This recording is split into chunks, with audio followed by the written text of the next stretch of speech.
What's going on, guys? Perfect 10, issue 4. We're just going to keep on going with this great series. Just to give us a quick recap as to what is leading up to this issue. 10, our main protagonist, she's been captured by the Prime Syndicate.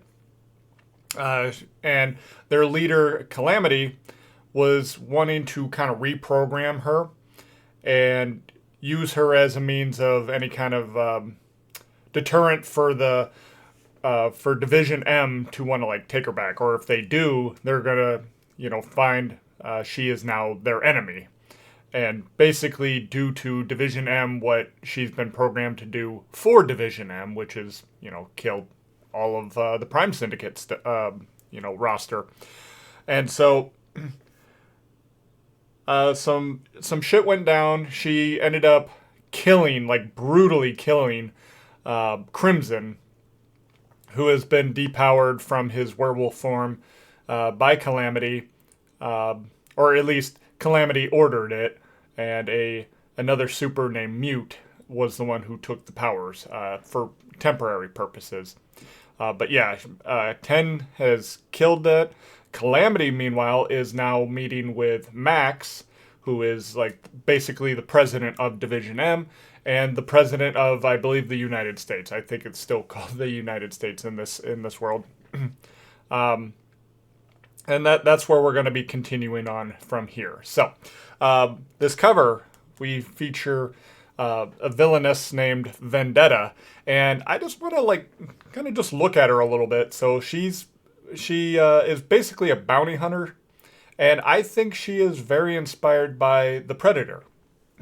I mean, obvious with the dreads and the hair there, the fish netting, which in the first Predator film, he's got like fish netting going on there too. And then the skulls, and yeah, the Predator never wore skulls, but he was very interested in collecting all of his prey's skulls. So I don't know if that's exactly what inspired, but definitely looks like it might be inspired by Predator. I like her overall design.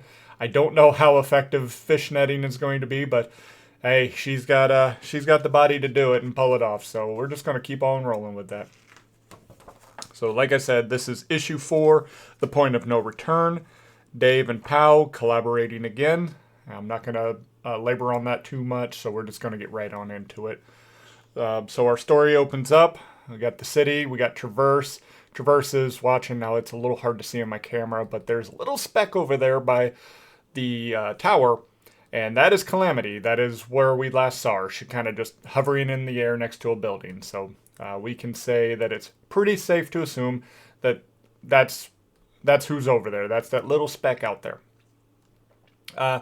Now, a brick gets thrown, and we find that some people are not exactly thrilled with Traverse, being that the last time that her and some of her compatriots went there and fucked up everything and killed a whole lot of people. So the city folk here, they're just they're taking out some rage on her until she disappears.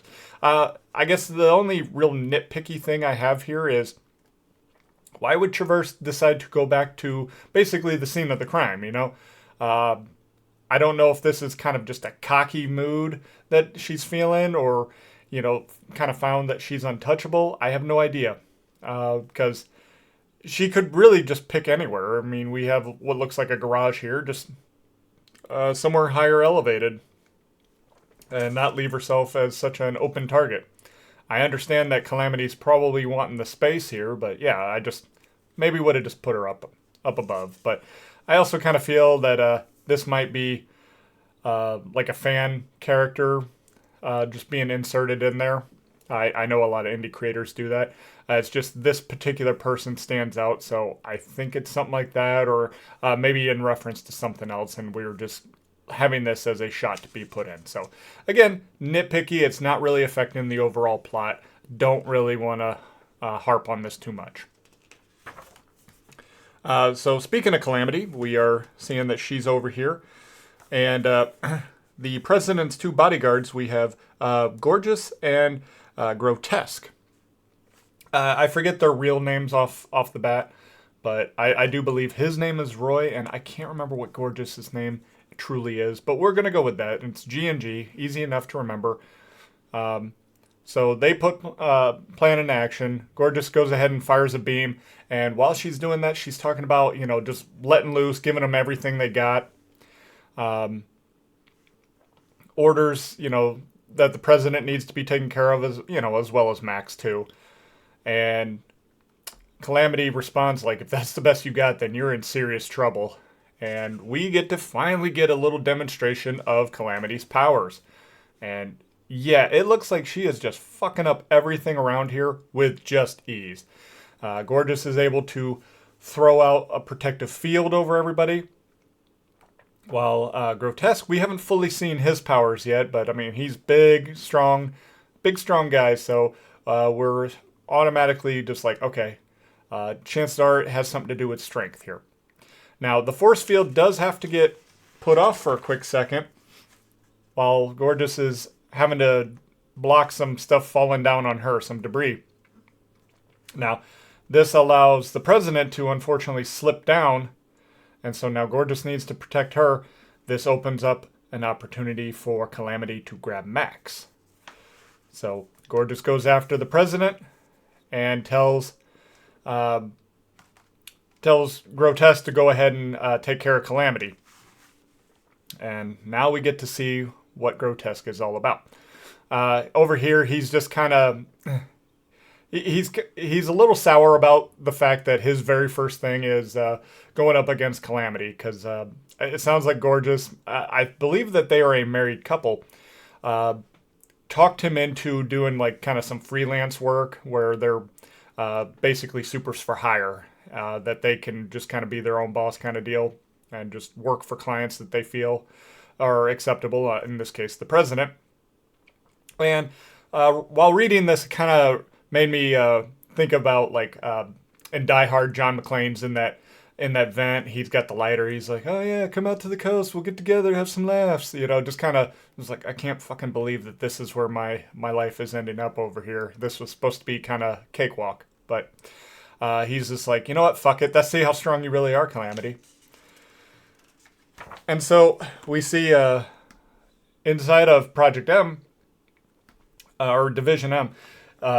Virgil is getting the alert, and he's just like, what the hell? And it says to like evacuate and everything like that there's a threat outside. And just then we see Grotesque being thrown inside the building. So yeah, that wasn't even a challenge for Calamity, and she further mocks by calling him pathetic. She tells Max that she has to show some real restraint not to destroy and absolutely level that building. And she's not trying to. She wants to have a chat. Now Gorgeous shows up with the president, and she's ready to take on Calamity as well. Max says, "Please don't. Just take care of the president. Get all the people evacuated out of the building." Gorgeous gives like a quick like, "Oh, please, I are you sure?" And Max like, "Just fucking do it." And so off she goes.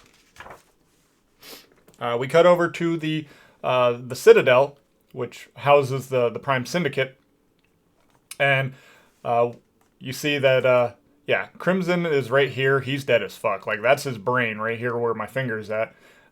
His face has been squashed in. His brain's hanging out. He is gone. Unless he's got some real strong like healing abilities, he is toast. He is out. The rest of the guys not taking a big liking to that. Now, I don't remember all the characters' names, especially him. I remember his name was something, it's just really hard for me to pronounce, and it's easy for me to forget. So I will be referring to him as the Weatherman, because he has like Storm kind of powers from the X-Men. Similar power set where he can control the weather. So for the time being, because I can't remember his name due to the pronunciation, I'm just going to call him the Weatherman so we can just move on. This is Reach, and Vendetta, as I mentioned, she's on the cover. And they are just taking turns beating her ass. So Reach has got her all wrapped up and not able to fight back. Not very well, at least. So Vendetta's getting a good kick in there. Now, 10 does try to kick this big acid dude in the stomach. Well, his stomach is made of pure acid, so it just burns right off. So now she's got a little bloody stump right there. And to make it even more fun, some other guy comes over, I believe his name is Killstreak, comes over, slashes out her eye. So now she's blind in one eye, missing a leg, and the weatherman's telling Reach, hey, why don't you go ahead and loosen up your grip so I can really dish out some pain, because he doesn't want to hurt Reach. I'm like, okay, we're going along with this. Well, 10 still got some fight in her. When enough of Reach's restrictive qualities are removed, goes ahead and grabs what she can of him and wraps him around the weatherman and starts to like smother him, choke him out.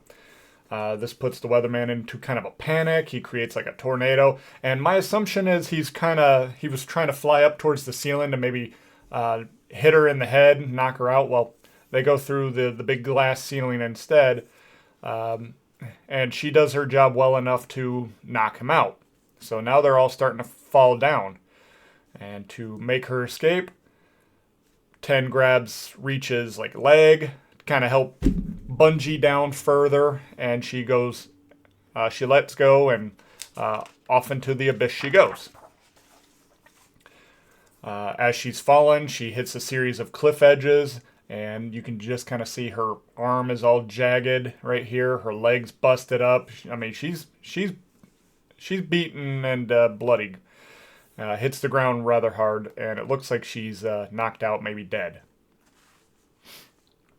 We cut back over to Division M, and Grotesque is recovering. Everybody's trying to figure out what's what.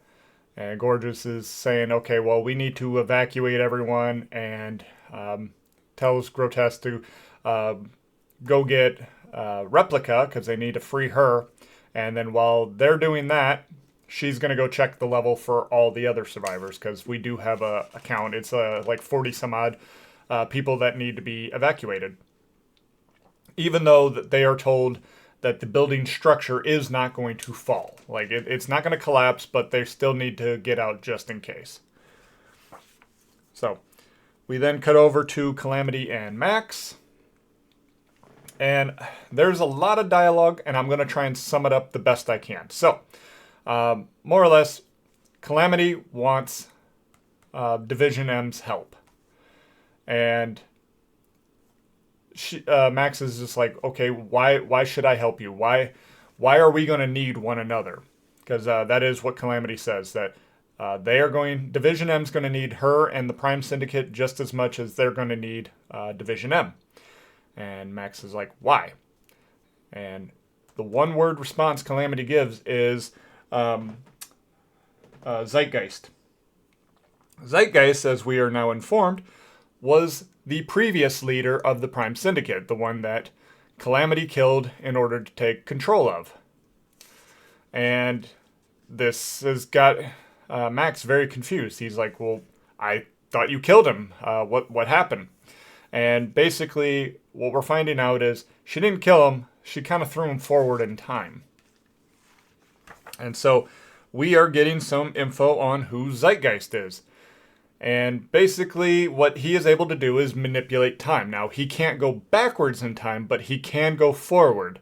And not only that, he can basically take time away from people, basically turning them into little mummies. And my immediate thought was like in the Mummy movie where Imhotep was taking away like the bounty hunter guys, taking away like their life and just petrified them. That's kind of what he's able to do here. And she wasn't on board with him being basically supreme ruler, because he wanted to take out Division M and wipe out everybody there. So she gets real close to him, and it sounds like they had a little bit of a relationship, but that was so she can betray him. Her chaos powers were able to kind of basically make his powers, what I'm gathering here is like basically ricochet it back onto him and send him forward in time. Now, we see at the end here, I'm a little confused what this is doing here. So, Calamity is looking very withered and old here. Basically, everybody from the Prime Syndicate. This is what looks to be Diabolique, if I remember her name correctly. The Devil Woman that Crimson was pining over in the previous issue. As well as some others. They're all looking very withered and old. And so I'm not sure if Zeitgeist's powers just wore off because he disappeared, or if they only ever had a temporary effect, and because they weren't killed, that effect eventually wore off. It's not exactly made clear here. But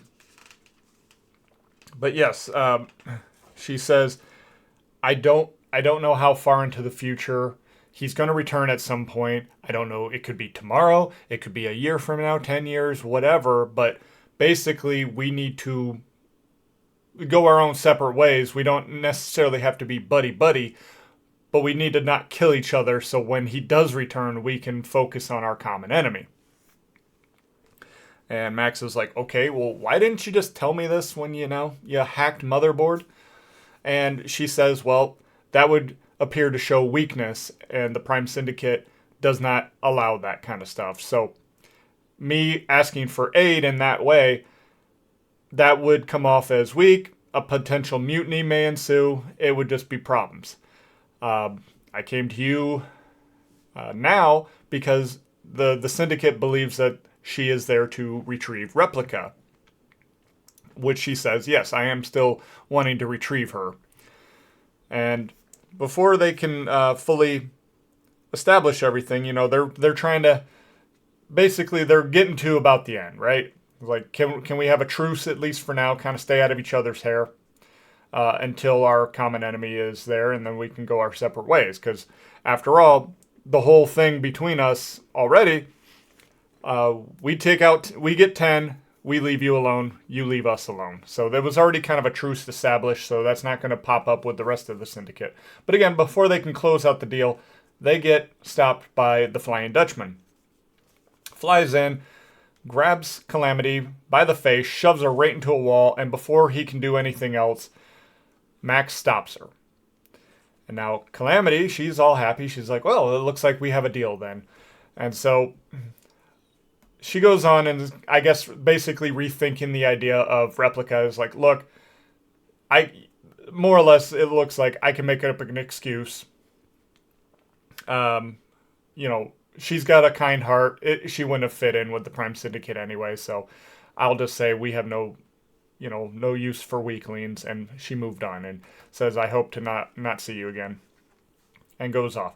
And the Flying Dutchman's like, Max, you got some explaining to do, dude. Why the hell did I just let her go? He's like, yeah, I'll explain, but for right now, just give me a lift out of here. We gotta go. We cut over real quick. We're seeing Vendetta and a somebody who can transform into like animals and stuff like that. They're tracking down 10. Now they see where 10 landed, see some blood, see some torn up clothes, but yeah, 10's obviously not there. So she's not dead. She's on the move a little bit. And so they got her sent, and off they go. They go to track her. Cut back over to Division M. We see Virgil is trying to reason with Motherboard. Motherboard's not allowing Virgil just to go ahead and take Replica here. That's who's behind the door. So Grotesque is, he's tired of waiting, so he just grabs the door and yanks it off. And bing, bad, boom. Replica is now free-ish. I mean, she's still bound at the hands, and she has like kind of a collar around her neck. Not 100% free. Able to at least walk out of there. And then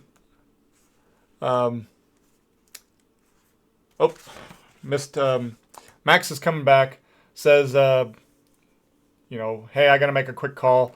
And the president's like, what's going on with Calamity? He's like, yep, later, gotta reach out to the Safeguard real quick. Because if we remember from the previous issue, Safeguard is on their way to the Citadel to retrieve 10. So he's trying to get ahead of that. So Virgil and President are now having a little chit-chat. And the president's like, hey, I know you're probably worried about, are you still going to be able to continue to work? No worries. yeah, we'll make sure that the perfection program is back up and running. Make sure you get a brand new, shiny new lab and all that. Virgil's like, well, thanks and all, but right now my thoughts and feelings are with 10. What's to become of her? And says, well, if we retrieve her alive, she's going to have her memory wiped and be reinstated and, basically be back on assassination missions. Virgil, not thrilled with this. He's just like, she's got her own thoughts, feelings. She's basically human. You shouldn't be doing that. President wants to hear nothing of this. It's like, hey, look, you need to put your emotions aside. She was created. Basically, she's property. We will treat her how we want. If you want a puppy, go get, if you want a pet, go get a puppy. That's not going to be on the government's payroll. So you can do with that what you will. She's like, I had an assassination attempt on me.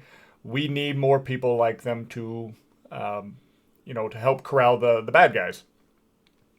So you need to, be on board with your country because your country needs you to create thousands more versions of 10.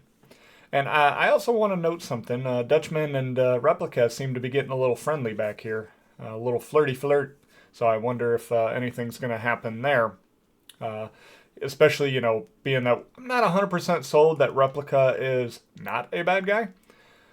She's acting innocent, but that could all just be a game. So, meanwhile, Vendetta and the Transformer chick has caught up with 10. 10 looks pretty much out of it. Like, she doesn't even look like she's alive as is. And so, yeah, it looks like it's all over, but hey, look. It's called Perfect 10, so doubtful that she's dead right here, right? Yeah, a couple heroes do come in and step, and we have Stellar and Phantasma. So Stellar hits him with a big old blast, very effective. Tells him to stand down, or I'll blast you again. The Morpher chick goes ahead and gets transforms into a bear. Good choice. Doesn't do very well against Stellar. So yeah, he blasts her. She's out. You see her. She's back to herself. She's out cold. And then we see Phantasma comes down. You can barely see her here, and there's a reason. She's like translucent. Like Vendetta tries to stab her, just goes right through, no big deal. And Phantasma takes over her body. Now, I want to take a time out because this is cool, but there could be some potential problems later on.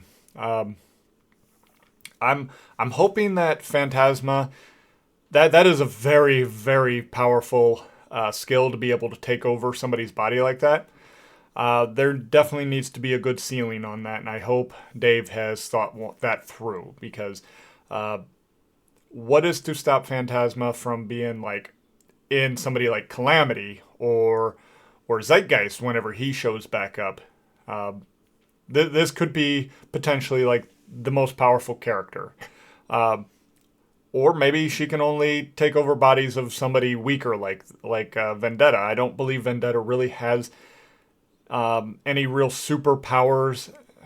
She seems to be very good at tracking down people. And that could be a power-related thing. But it could be just like low-powered individuals. There could be something to that. But yeah, if she was able to just take over whomever, whenever, I'm like, ooh, that could be a potential problem in the future. So we'll keep our eye on that and see what happens later on down the road. So anywho, yeah, Vendetta is now possessed by Phantasma, and they go over and check on 10. 10's just like barely conscious. She's just like, go, I kill people kind of thing. That's what she's just muttering. Stellar says, hey, look, I don't care about your past. We're here to get you out of here. You just focus on healing for now. And then the rest of Safeguard starts to chime in from the airship that they're on. And they're like, okay, They're hearing that they got 10, so backup's not needed, and so they're getting ready to depart. Now they're standing right outside the citadel, and they're kind of contemplating, like, hey, maybe we ought to, stick around for just a moment. And they're like, no, that wasn't the mission. It was a grab and go. That's our mission. And they're like, well, what about a scan? That wouldn't hurt. We can at least get a little bit of knowledge as to who's there, so we know how to counter them. And but before they really get anywhere with this, defense turrets start to pop out and shoot them down. So they get hit. They're bracing themselves for a crash landing. Now this guy, I believe his name is Pinball. He's able to absorb kinetic energy, so he's fine. But the rest of them get wrapped up in this chick named Wisp and her hair. Her hair is able to kind of shield them from the impact of the crash. Speaking of crash, boom, there it is. They are in the Citadel. We got all the villains like, what the fuck is going on here? They're all just like freaking out and panicking. Doesn't look like anybody is like killed in this initial wreckage, so that's very fortunate. And they're just like, what the fuck? And so we cut away from there. We see Vendetta and Phantasma and Stellar are looking, and they see all this shit go down. Meanwhile, 10 gets up and she says, now fully recovered, I remember everything, and makes a strike over at Stellar. And that is where we end the comic. So very, very strong, very strong issue. I'm not finding any real things outside of nitpicks, with like Traverse just being down on the street level and stuff like that. I didn't really pick up on any spelling errors or anything like that, any typos. So very, very good quality book. This is probably my favorite in the series for what all it's doing. So I'm very satisfied with all of that. So definite recommend for me. And if this sounds like something you want to check out for yourself, check the link in the description where you can get a copy for yourself, or at least who to follow should a second chance campaign arise. But that is all I have for today, guys. So until next time, take care and God bless.